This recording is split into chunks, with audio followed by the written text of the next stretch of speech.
வணக்கம். நேற்று சென்னை உயர்நீதிமன்றத்திலே மிக முக்கியமான வழக்கு வந்திருக்கிறது. அதாவது கல்வி உரிமை சட்டத்தின் அடிப்படையிலே 80,000 குழந்தைகளுக்கு கிடைத்திருக்கின்ற அன்னை சோனியா காந்தி அவர்களுடைய முன்னெடுப்பில் நடத்தப்பட்ட மன்மோகன் சிங் அவர்களுடைய ஆட்சியிலே கொண்டு வரப்பட்ட RTI சட்டத்தை மீறுகின்ற வகையிலே மோடி அரசு செயல்படுகிறது.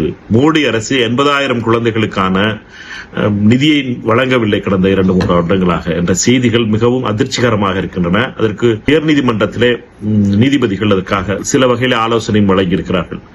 பாரத பிரதமர் மோடி அவர்களுக்கு இன்று கடிதம் எழுதியிருக்கிறேன். இந்த நிதியை உடனடியாக வழங்க வேண்டும். 80,000 குழந்தைகளுடைய எதிர்காலத்தை காக்க வேண்டும். அவர்களுடைய எதிர்காலத்தை பாழாக்கக்கூடாது. ஏழை குடும்பங்களுடைய இந்த வழியை புரிந்து கொள்ள வேண்டும். அவர்களுடைய குழந்தைகளுடைய எதிர்காலத்திலே அரசியல் விளையாட்டு கூடாது என்றும் பிரதமர் அவர்களுக்கு கடிதம் எழுதியிருக்கிறேன். நல்ல பதில் சொல்வார் என்ற முடிவு காத்திருக்கிறேன். நடவடிக்கை எடுக்க வேண்டும். நம்முடைய அரசியலுக்காக குழந்தைகளுடைய எதிர்காலத்திலே விளையாடுவது என்பது இந்திய திருநாட்டுக்கே ஆபத்தாக முடியும் என்பதை அறிந்தவராக பிரதமர் மோடி செயல்பட வேண்டும்.